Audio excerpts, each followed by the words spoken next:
Why do we conduct social research? In my video, What is Social Research? I bring out that social research is a step-by-step investigation process in social sciences to generate knowledge about people. So why do we spend this time to create this knowledge? The idea of social sciences emerged during and after the Enlightenment around 1750.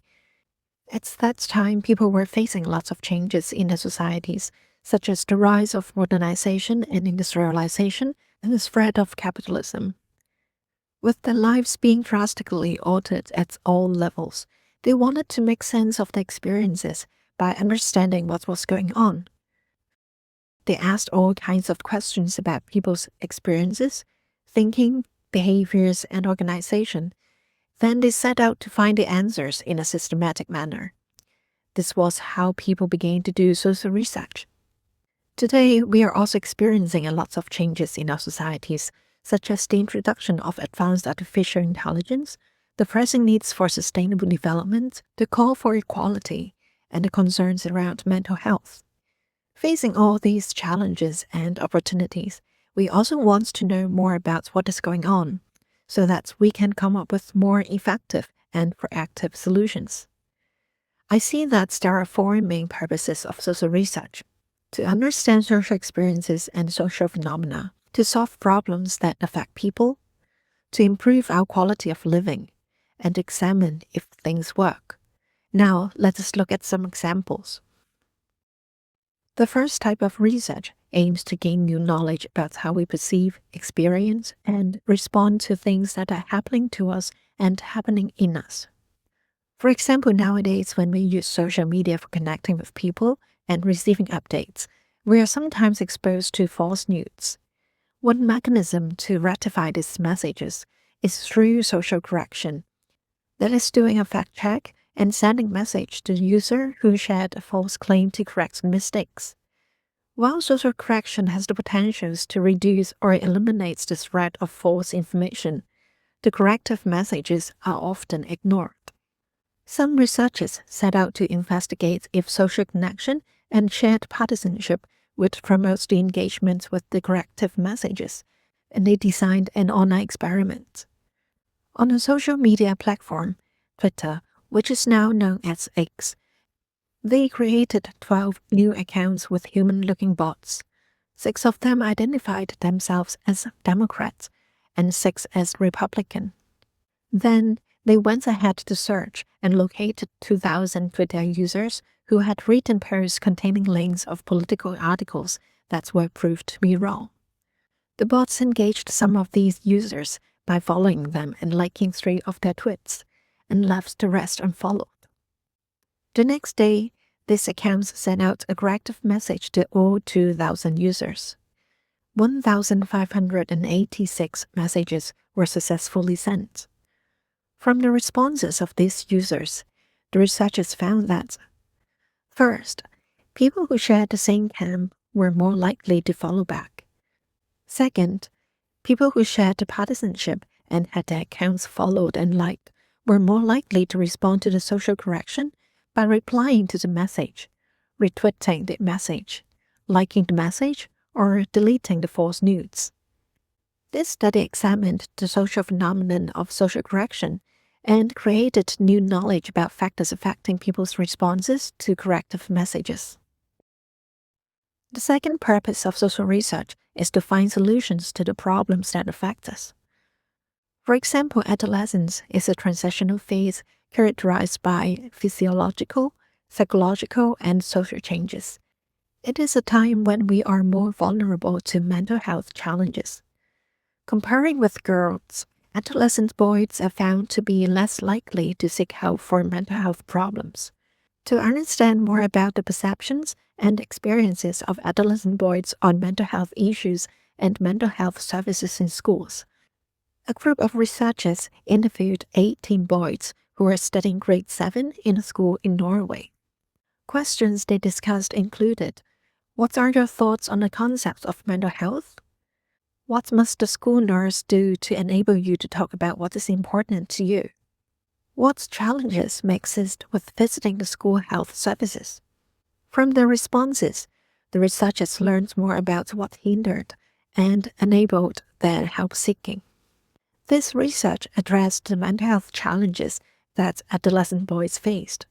Through listening to their sharing, it's created new knowledge which would be useful for formulating strategies to promote their mental health and help-seeking motivation. The third purpose of social research is to improve our quality of living.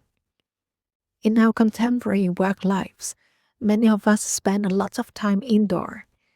Lately, we are more aware of how indoor work environments contributes to our well-being.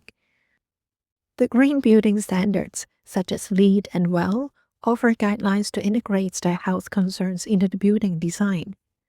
A research was conducted to study the impacts of green building features on people's well-being. 213 employees of a governmental organization were recruited and participated in the survey. These employees were working in the same building that was LEED Gold certified, that contained different physical and social environmental features as well as views to the outside environment. The statistical analysis revealed that the physical features such as the amount of light on the desktop, the air quality, and the temperature promoted pleasure and enjoyment. The social features such as privacy in the office, reduction of noise, and the size of workspace helped prevent psychological distress. These research examined the benefits of green building designs on people's well-being and contributed to improving our quality of living. Usually, the research about green buildings belong to the disciplines of architecture, engineering, sustainability, and environmental studies. However, as this research focuses on people's thinking and perceptions, which has a social component, it can also be classified as social research.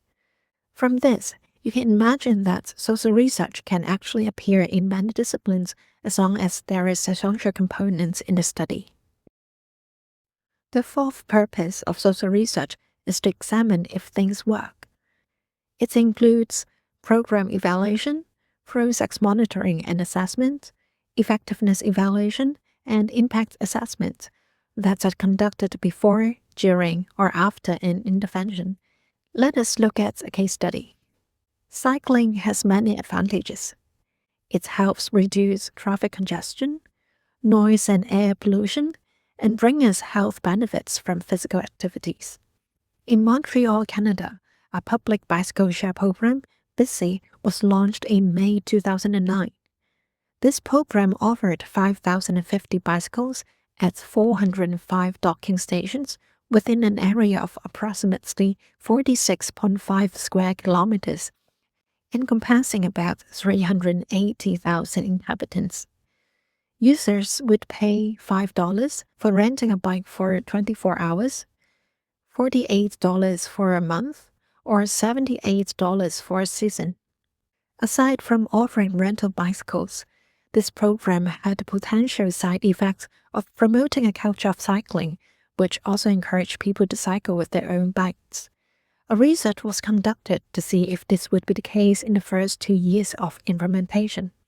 The researchers conducted 3 rounds of telephone surveys to reach out to people who lived in the neighborhoods with busy docking stations and people who lived away from them. The phone calls were made at the launch of the program, at the end of the first year, and at the end of the second year. The results show that, by the end of the second year, people who were exposed to the Busy program were more likely to cycle, including cycling with their own bikes. This research proved that the Busy program had achieved not only its aim of encouraging people to use the public bicycles, but it also instilled a culture of cycling in the neighborhood. In this video, I explain each of the 4 purposes of social research with a case study. Indeed, when you look closely into each case, you will discover that one research can serve more than one purpose.